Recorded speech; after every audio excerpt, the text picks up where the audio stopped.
Hello everyone, আসসালামু আলাইকুম। সবাই কেমন আছেন? আশা করি সবাই ভালো আছেন। আল্লাহর অশেষ রহমতে আমরাও ভালো আছি।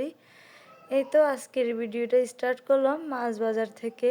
আমার হাজব্যান্ড এসেছে আমাদের কাছে, আর উনি এখানে এসে অনেকগুলা মাছ কিনে নিচ্ছে। কিছুটা মাছ উনি যাওয়ার সময় আমাদের বাসায় নিয়ে যাবে, আর কিছু মাছ আমাকে দিয়ে যাবে। যেহেতু আমরা মানুষ কম, তাই আমাকে একটু কম দিয়ে গেছে। আর আমাদের বাসায় যেহেতু একটু মানুষ বেশি, তাই ওইখানে একটু বেশি নিয়ে গেছে। এই তো আমি বাসায় এসে মাছগুলাকে সুন্দরভাবে ধুয়ে নিচ্ছি। প্রথমে তো আমাদের যে কাজের আপা উনি একটু ধুছিল, কিন্তু পরিষ্কার হয় নাই। এই যে মাছের কালো অংশগুলো সবগুলোর মধ্যে ময়লা ছিল, তাই আমি এখন ভালোভাবে ধুয়ে নিয়েছি। আর এখানে বাচ্চাদের জন্য কিছু বড়ি নিয়ে আসছিলাম বাজার থেকে, আর পেয়ারা। ওরা তো অনেক মজা করে খেয়েছে। আমি অল্প পরিমাণে কিনেছি, কারণ ওরা বেশি পরিমাণে কিনলে খায় কি না। পরে দেখতেছি ওদের অনেক পছন্দ হয়েছে। এই বড়িগুলা খেতে অনেক মজার ছিল। তখন আবার আফসোস করছি কেন যে এত কম বড়ি কিনলাম। আর আমার বাসায় টুকটাক ফলমূল থাকেই বাচ্চাদের জন্য। বাচ্চারা যে ফলগুলা পছন্দ করে, আমি তখনই চেষ্টা করি ওই ফলগুলা কেনার জন্য। আর এই তো রান্না করে নিচ্ছি এখানে। বিকেলবেলা আমি করলা ভাজি করে নিচ্ছি। আর আমি যখনই রান্না করতে গিয়েছিলাম, মানে এখন একটু গ্যাস ছিল, আমি তো অনেক আশা করে গিয়েছি মানে গ্যাসের মধ্যে রান্না করব, কিন্তু বাংলাদেশে যে সমস্যা, সকালেও গ্যাস দেয় না, বিকেলেও গ্যাস দেয় না। দেখা যায় রাত যখন 12টা 11টা বাজে তখন গ্যাস দেয়। দেখা যায় সারাদিন পরিশ্রম করি, তখন হলো ঘুমের সময়, তখন তো আর চাইলেও রান্না করতে ইচ্ছা করে না। কি আর করবো, এই তো আমার গ্যাস চলে গেছে। আমি এখন সিলিন্ডারের মধ্যে রান্না করতেছি, রান্না তো করতেই হবে। আর ইদানিং আমার ভিডিও আপলোড দিতে একদমই ইচ্ছে করে না। কয়েকদিন পর পরে আমার চ্যানেলের মধ্যে এই সমস্যাটা দেখা দেয়।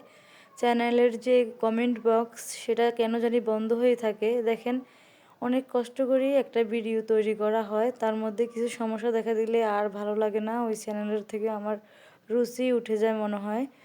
আর আমিও একটু লেট করি ভিডিওগুলো আপলোড দিই, কারণ আমি বাচ্চাদেরকে আগে সময় দেওয়ার চেষ্টা করি, তারপর হলো ভিডিও ভয়েস দেওয়া, ভিডিও বানানো, সেটাই। এই যে আমার যে চ্যানেলটা, আমি তো কখনোই ভাবিনি আমার একটা ইউটিউব চ্যানেল হবে।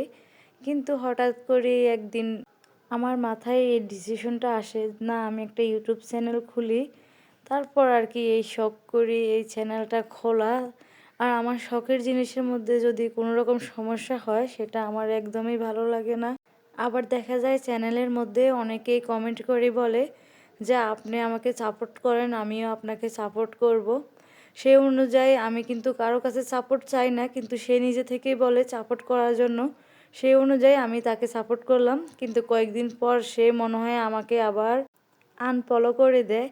সেটা কেন করেন জানি না। এটা করি আপনার কি লাভটা হয়? তার মানে এটাও একটা হিংসা।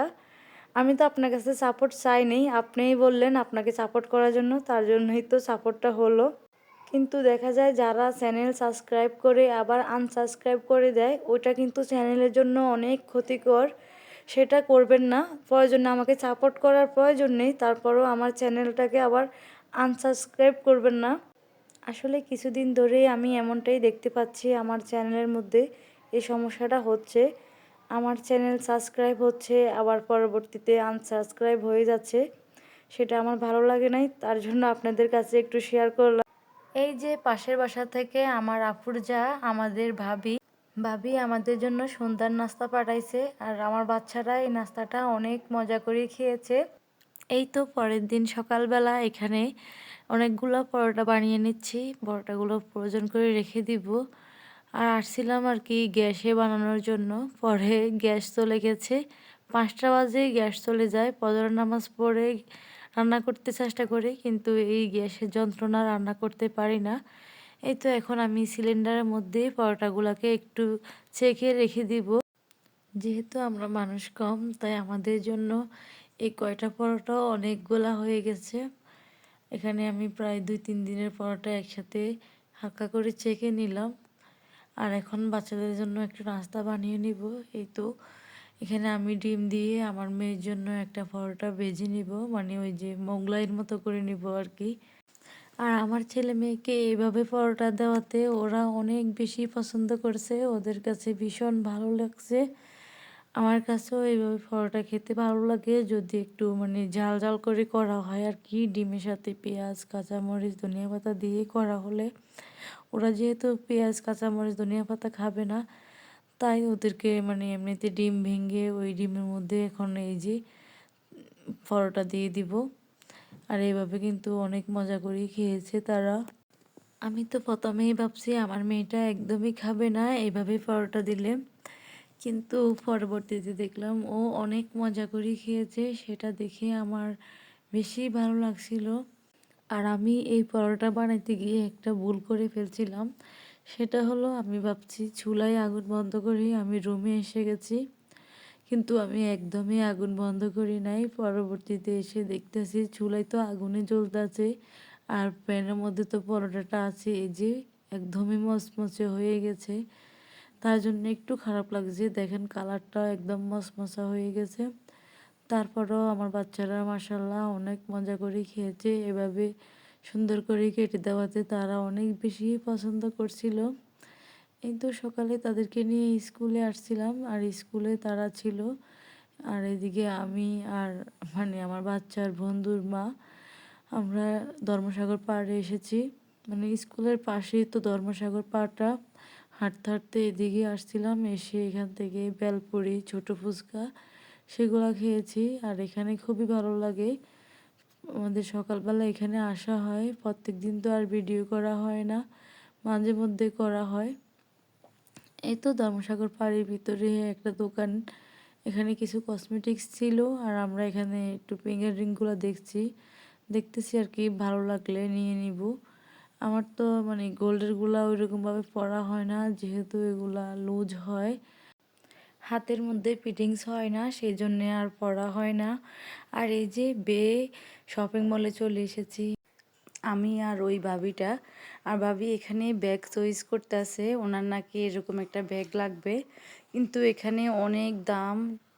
দাম শুনে তো ভাবি পুরেই অবাক, কারণ কিছুদিন আগে আমরা অনেকগুলো এরকম ব্যাগ নিয়েছিলাম আমার দেবরের বিয়েতে, 200-300 টাকা করে এখানে বাড়তি রেট লেখা আছে, সেজন্য আমার একটু অভিজ্ঞতা ছিল, পরে আর ভাবি নেয় নাই। এখানে আসার মূলত কারণ হলো আমি একটা ব্যাগ নিব, শনিবারে মনে হয় আমাদের ছোটোখাটো একটা ট্যুর হবে, তার জন্যে আমার একটা ব্যাগের খুবই প্রয়োজন, সেই জন্যে এখানে এসেছি, যদি চয়েস হয় তাহলে নিয়ে নিব। এই ব্যাগটা যে দেখতেছেন এটাও অনেক সুন্দর ছিল, আর এটার অনেক বেশি প্রাইস ছিল, তাই আর এটা দেখেই হয় নাই, দূর থেকে দেখেই অন্যান্য ব্যাগ দেখা দেখি শুরু করলাম আবার। শপিং মলের কালেকশনগুলো কিন্তু অনেক সুন্দর, আমার কাছে খুবই ভালো লাগছে এখানকার কালেকশনগুলা, জুতা ব্যাগ সব কিছুই সুন্দর। সমস্যা হলো ওনারা সৌন্দর্যের তুলনায় প্রাইসটা একটু বেশি রাখে, প্রাইসগুলো একটু বেশি, তার জন্য একটু কম ভালো লাগে আর কি। কিন্তু এখানকার কালেকশন সত্যি অনেক সুন্দর, আমার খুবই ভালো লাগছিল। এই তো লাস্ট পর্যন্ত আমার এই ব্যাগটাই চয়েস হয়েছে, আর ভাবি তো ব্যাগ ধরার আগেই মানে ব্যাগ দেখার আগেই উনি প্রাইসটা দেখে নিচ্ছে, এই ব্যাগের প্রাইস কত। উনি ব্যাগের প্রাইস দেখে টেকে আমাকে দিয়ে দিচ্ছে, বলতেছে তুমি দেখো তোমার কেমন লাগে। পরে আমিও একটু দেখে নিলাম, খারাপ লাগে নাই, ভালোই লাগছিল। আর আমারও মানে অনেক শখ ছিল এরকম একটা ব্যাগ নেওয়ার, অনেক প্রয়োজনও ছিল, তাই লাস্ট পর্যন্ত এই ব্যাগটাই নিয়ে নিয়েছি। আর আজকের ভিডিওটা এই পর্যন্তই, সবাই ভালো থাকবেন, আমাদের জন্য দোয়া করবেন, আল্লাহ হাফেজ।